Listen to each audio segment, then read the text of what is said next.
Introdução ao estudo da doutrina espírita. Capítulo 12. Um fato demonstrado pela observação e confirmado pelos próprios espíritos é o de que os espíritos inferiores muitas vezes usurpam nomes conhecidos e respeitados.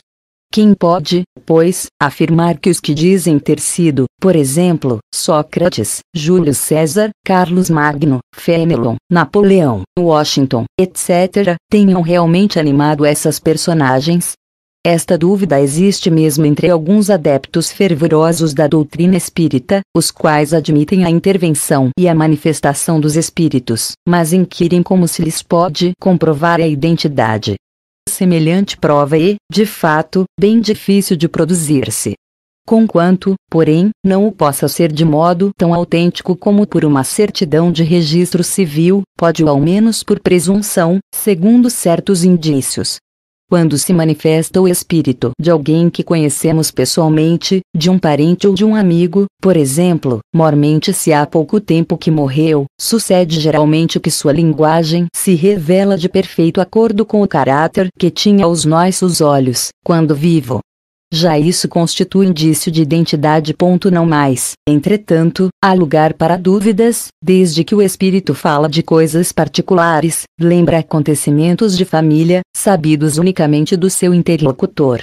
Um filho não se enganará, de certo, com a linguagem de seu pai ou de sua mãe, nem pais haverá que se equivoquem quanto a de um filho. Neste gênero de evocações, passam-se às vezes coisas íntimas verdadeiramente empolgantes, de natureza a convencerem o maior incrédulo. O mais obstinado céptico fica, não raro, aterrado com as inesperadas revelações que lhe são feitas. Outra circunstância muito característica acode em apoio da identidade. Dissemos que a caligrafia do médium muda, em geral, quando o outro passa a ser o espírito evocado e que a caligrafia é sempre a mesma quando o mesmo espírito se apresenta. Tem-se verificado inúmeras vezes, sobretudo se trata de pessoas mortas recentemente, que a escrita denota flagrante semelhança com a dessa pessoa em vida. Assinaturas se hão obtido de exatidão perfeita. Longe estamos, todavia, de querer apontar esse fato como regra e menos ainda como regra constante. Mencionamo-lo apenas como digno de nota. Só os espíritos que atingiram certo grau de purificação se acham libertos de toda a influência corporal. Quando ainda não estão completamente desmaterializados, é a expressão de que usam, conservam a maior parte das ideias, dos pendores e até das manias que tinham na terra, o que também constitui um meio de reconhecimento, ao qual igualmente se chega por uma imensidade de fatos minuciosos, que só uma observação acurada e detida pode revelar. Vêem-se escritores a discutir suas próprias obras ou doutrinas, a aprovar ou condenar certas partes delas. Outros a lembrar circunstâncias ignoradas, ou quase desconhecidas de suas vidas ou de suas mortes, toda sorte de particularidades, enfim, que são, quando nada, provas morais de identidade, únicas e invocáveis, tratando-se de coisas abstratas.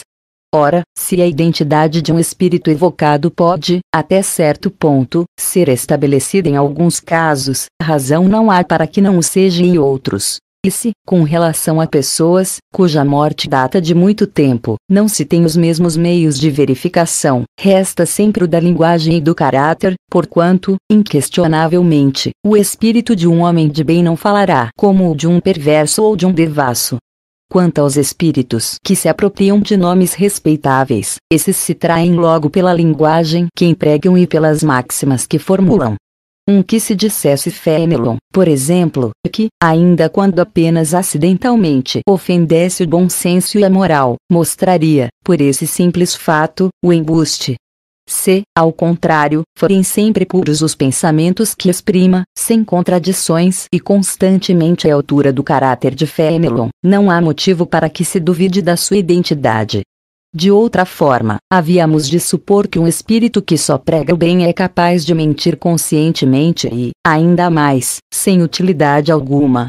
A experiência nos ensina que os espíritos da mesma categoria, do mesmo caráter e possuídos dos mesmos sentimentos, formam grupos e famílias.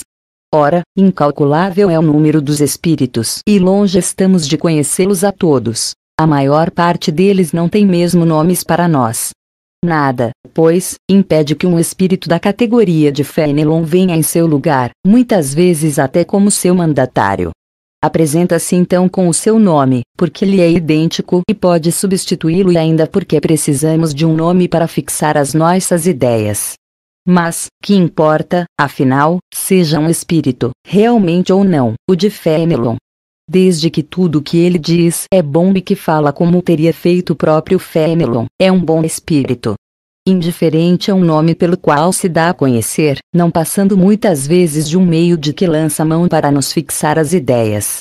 O mesmo, entretanto, não é admissível nas evocações íntimas. Mas, aí, como dissemos há pouco, se consegue estabelecer identidade por provas de certo modo patentes.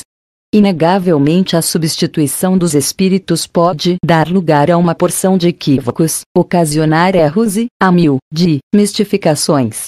Essa é uma das dificuldades do espiritismo prático. Nunca, porém, dissemos que esta ciência fosse fácil, nem que se pudesse aprendi-la brincando, o que, aliás, não é possível, qualquer que seja a ciência. Jamais teremos repetido bastante que ela demanda estudo assíduo e por vezes muito prolongado. Não sendo lícito provocarem-se os fatos, tem-se que esperar que eles se apresentem por si mesmos. Frequentemente ocorrem por efeito de circunstâncias em que se não pensa. Para o observador atento e paciente os fatos abundam, por isso que ele descobre milhares de matizes característicos, que são verdadeiros raios de luz. O mesmo se dá com as ciências comuns. Ao passo que o homem superficial não vê numa flor mais do que uma forma elegante, o sábio descobre nela tesouros para o pensamento.